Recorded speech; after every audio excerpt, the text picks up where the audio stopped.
ધરપકડ બાદ યોગ ગુરુ પ્રદીપના કાંડ સામે આવી રહ્યા છે। પ્રદીપની ધરપકડ બાદ પીડિતો સામે આવી રહ્યા છે। યોગ ગુરુ દ્વારા 2 લાખની છેતરપિંડી કરવામાં આવી હતી। આ ભોગ બનનાર વલ્લભ દ્વારા હવે મીડિયા સમક્ષ આશ્રમનું કામ હોવાનું કહીને રૂપિયા પડાવ્યા હોવાની વાત તેમણે કહી છે।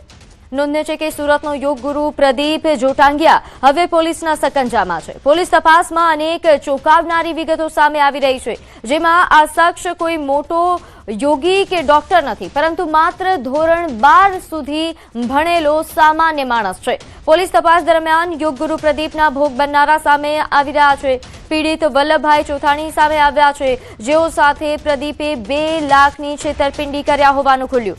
માત્ર વલ્લભભાઈ નહીં, આવા અનેક લોકો છે જે આ ઢોંગી યોગ ગુરુનો ભોગ બન્યા છે। મેં જ્યારે એમને ઉછીને આપ્યા પૈસા ત્યારે એમ કીધું હતું કે આશ્રમની જમીન લેવી છે સંસ્થાના નામે, અને પૈસા આપ્યા ઉછીના 6 મહિનામાં તમને પાછા આપી દઈશ, અને પછી વ્યક્તિગત નામે જમીન લીધી। સૌથી પહેલો અવાજ મેં ઉઠાવ્યો કે તમે આવું ચીટિંગ કેમ કર્યું? તો કે ચીટિંગ મેં નથી કર્યું, અને મારે તો જમીન લેવાની હતી, પણ મેં કીધું તો સંસ્થાના નામે લેવાની હતી ને પર્સનલ નામે કેમ લીધી? તો લઈ લીધી પર્સનલ નામે, તમારે થાય કરી લ્યો। બહુ અમે ઉગ્ર રજૂઆત કરી તો પૈસા નહીં આપું એમ જ સીધું કીધું। તો યોગ ગુરુ પ્રદીપના કાંડ અંગે મોટો ખુલાસો। પાટીદાર અગ્રણી મહેશ વાઘાણીનું નિવેદન। યોગ અને આસ્થાના નામે છેતરપિંડી કરતો હતો। પાટીદાર લોકો સાથે ઠગાઈ કરતા લડત પણ લડી હતી। લોકોને આસ્થામાં ફસાવીને બ્રેઇન વોશ કરતો હતો। આશ્રમમાં અનેક ગોરખધંધા ચાલતા હોવાનો પણ આરોપ છે। પ્રદીપનું જાહેરમાં સરઘસ કાઢવાની તેમણે માંગ કરી। दोस्तों તમે વિચાર કરો, આ યોગ ગુરુએ કેટલા લોકોની જિંદગી સાથે રમત કરી છે। હજી હું પણ નહીં, આવા અનન્ય લોકોને ખબર હશે એને બહાર આવવાની જરૂર છે, કારણ કે આવા લોકોનું સરઘસ નીકળે એવી હું સરકારને માંગ કરું છું। કારણ કે એ યોગ ગુરુનું આશ્રમ છે ધોરણ પારડી, આ આશ્રમની અંદર પણ હજી તપાસ કરજો કઈ ગેરપ્રવૃત્તિ થઈ રહી છે એનું પણ તમને જાણ કરું છું અત્યારે। કારણ કે આ યોગ ગુરુએ જે બેનું દીકરી ઉપર તો નજર નાખી જ છે, પણ ખરેખર પૈસાનું કેટલો પાખંડ કર્યો છે। ગુજરાતના કેટલા પૈસા ક્યાં ક્યાં ઈડી સીબીઆઈ બધાને તમે સામેલ કરી દેજો, ત્યારે આ હલકો નહીં ગણતા। પાટણમાં ગેરકાયદે ફાર્મ હાઉસ પર બુલડોઝર। ફાર્મમાં બંગલા પર બુલડોઝર ફર્યું છે। ભાવેશ જીલિયાના ફાર્મ પર તંત્ર દ્વારા બુલડોઝર એક્શન લેવામાં આવ્યું। હવે અંતિમ તબક્કામાં આ કાર્યવાહી પહોંચી છે। બંગલો જમીનદોસ્ત થવાનો હોવાથી પોલીસ અને તંત્રની કડક નિગરાની વચ્ચે ઘર વખરી બહાર કાઢવાની કામગીરી તેજ બની। ફર્નિચર, એસી સહિતની તમામ ચીજ વસ્તુઓ ખસેડવામાં આવી, જ્યારે દાદાના બુલડોઝરે ફાર્મના પેવર બ્લોક તોડી નાખ્યા છે। ઉપરથી આદેશ મળતા જ સમગ્ર વિસ્તારમાં ભારે ચહેલપહેલ જોવા મળી રહી છે। જીલિયા ફાર્મમાં કુખ્યાત ભાવેશ રબારી સામે તંત્રનો બુલડોઝર એક્શન તેજ બન્યો છે। પોલીસ પર હુમલાના મામલા બાદ સતત બીજા દિવસે પણ ડિમોલિશનની કાર્યવાહી હાથ ધરાઈ છે। ખંડણીખોર ભાવેશ રબારી પર પાટણ જિલ્લામાં 10 જેટલા ગુનાઓ નોંધાયા છે। ગુંડા ભાવેશ રબારી પર ગુજસીટોક, આર્મ્સ એક્ટ તેમજ ધાક ધમકી સહિતના ગુનાઓ પાટણ જિલ્લામાં નોંધાયેલા છે। લોકોને ધાક ધમકી આપીને તેમજ ખંડણી કરીને કાળી કમાણીના રૂપિયાથી બનાવેલું ભાવેશ રબારીનું આ હત્યાનું ધીમે ધીમે જમીનદોસ્ત થવા તરફ આગળ વધી રહ્યું છે।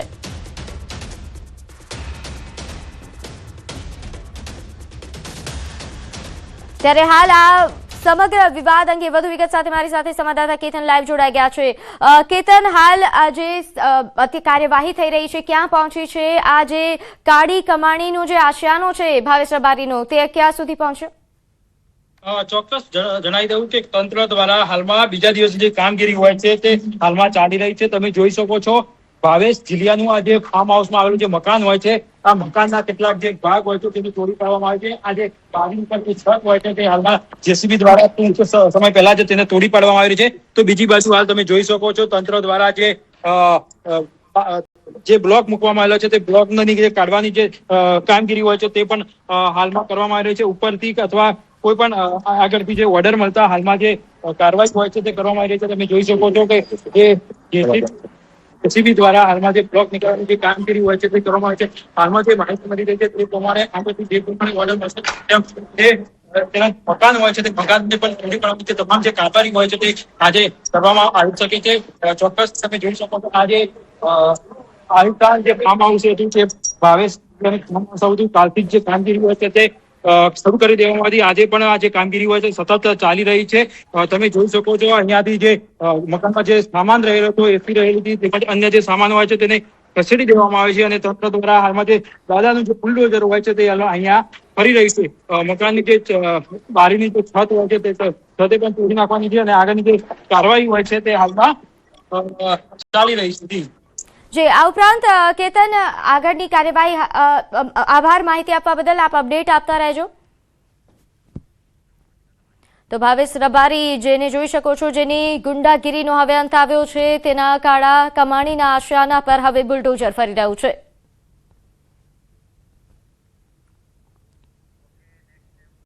અમદાવાદમાં સિવિલમાં લીકર પરમિટના પૈસાનું કૌભાંડ. કેશિયર સહિતના કર્મચારીઓએ કૌભાંડ આચર્યું. પૈસા બારોબાર સગેવગે કર્યા હોવાનો આરોપ છે. 9 લીકર પરમિટના પૈસા પચાવી પાડ્યાનો આરોપ લાગ્યો. 1,80,000 જેટલી રકમ પચાવી પાડી. પોલીસે કુલ 3 શખ્સો સામે હાલ ફરિયાદ નોંધી છે.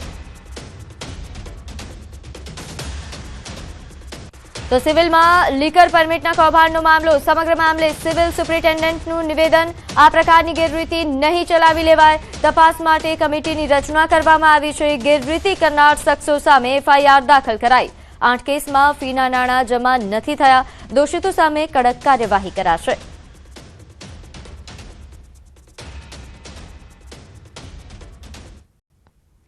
તપાસ કરવામાં આવી કે આ જે રિસિપ્ટ છે એના પૈસા આમાં જમા થયા છે કે નથી થયા.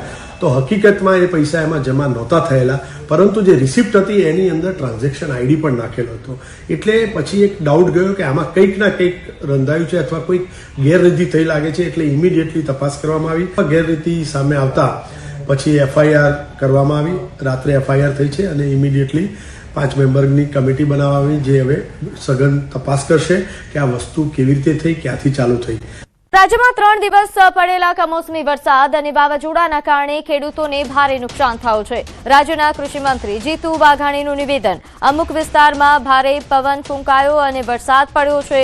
અસરગ્રસ્ત તાલુકા અને ગામોમાં પ્રાથમિક રિપોર્ટ મંગાવવામાં આવ્યો છે. પ્રાથમિક રિપોર્ટ આવ્યા બાદ સર્વે શરૂ કરાશે. ક્લાઇમેટ ચેન્જનો ભોગ ખેડૂતો બની રહ્યા છે તેવું તેમનું નિવેદન.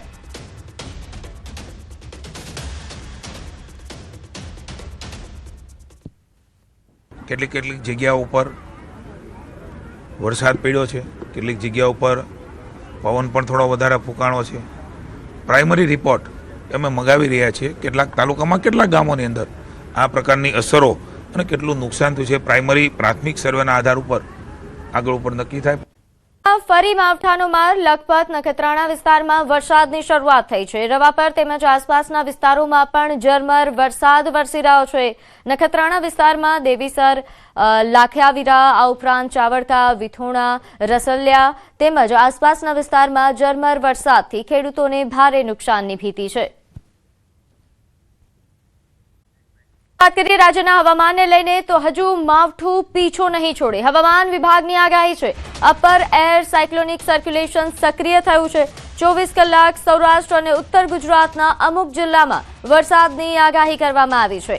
બનાસકાંઠા, સાબરકાંઠા, પાટણ, મહેસાણા, કચ્છ, ગીર સોમનાથ, અમરેલી, ભાવનગર અને દીવમાં કમોસમી વરસાદની આગાહી છે. જોકે થોડા સમય બાદ 3 થી 5 ડિગ્રી તાપમાન પણ વધી જશે. પરંતુ હાલ 24 કલાકમાં હજુ પણ માવઠું પડે, કમોસમી વરસાદ પડે તેવા પ્રકારની આગાહી છે, ખાસ કરીને उत्तर गुजरात અને સૌરાષ્ટ્રમાં. आने वाले 7 दिनों के लिए जो गुजरात स्टेट के लिए फोरकास्ट है उसमें हम आज डे 1 की बात करेंगे. तो डे 1 में आइसोलेटेड प्लेसेस पे लाइट रेन का पूर्वानुमान है और जो डिस्ट्रिक्ट है जहाँ पे आइसोलेटेड प्लेसेस पे लाइट रेन का पूर्वानुमान है वो डिस्ट्रिक्ट है बनासकांठा, साबरकांठा, पाटन और महसाना.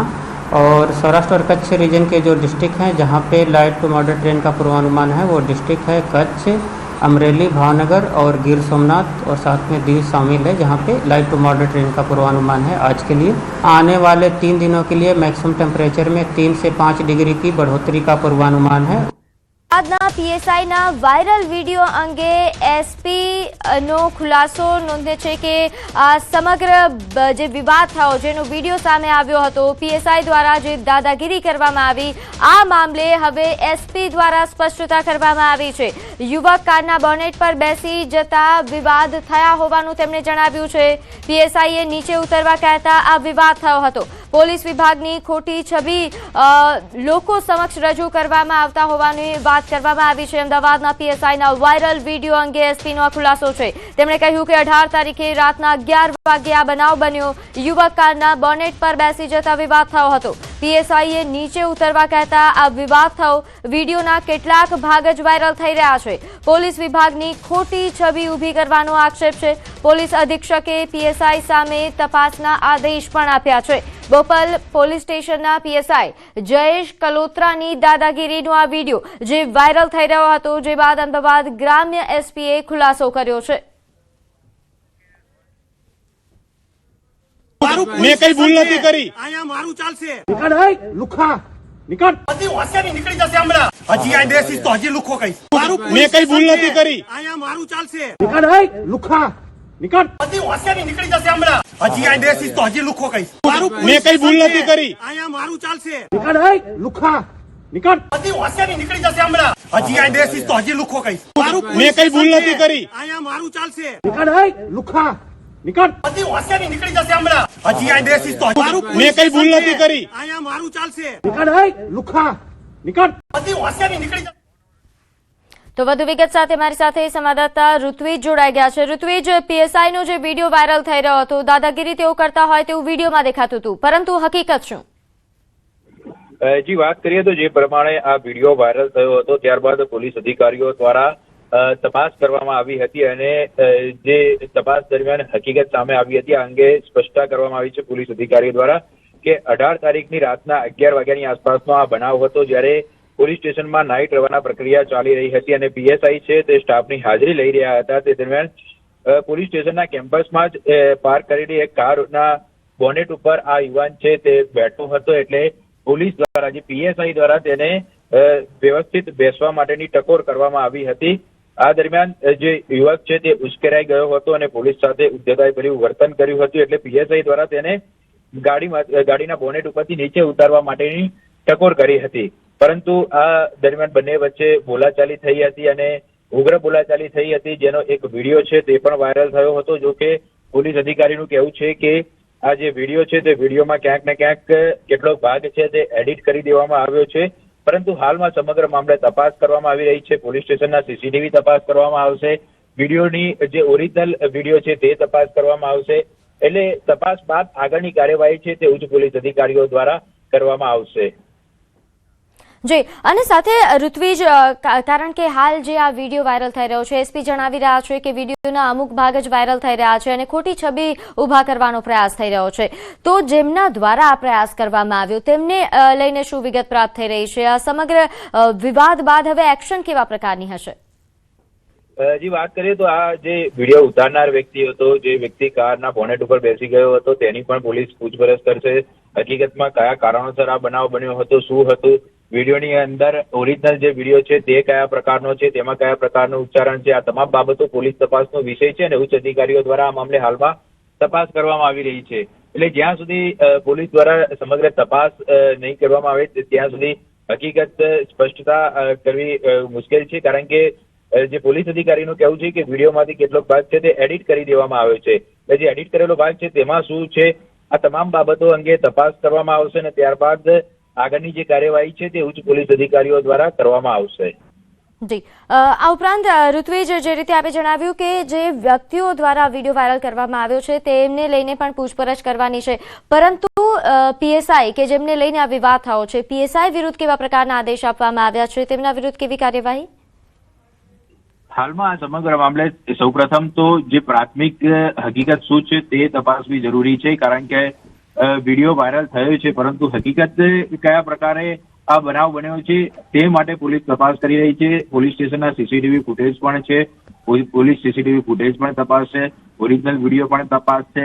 હાજર જે સ્ટાફ હતો આ બોનેટ ઉપર જે બેસી ગયેલો. જી ઋત્વિજ, આભાર માહિતી આપવા બદલ.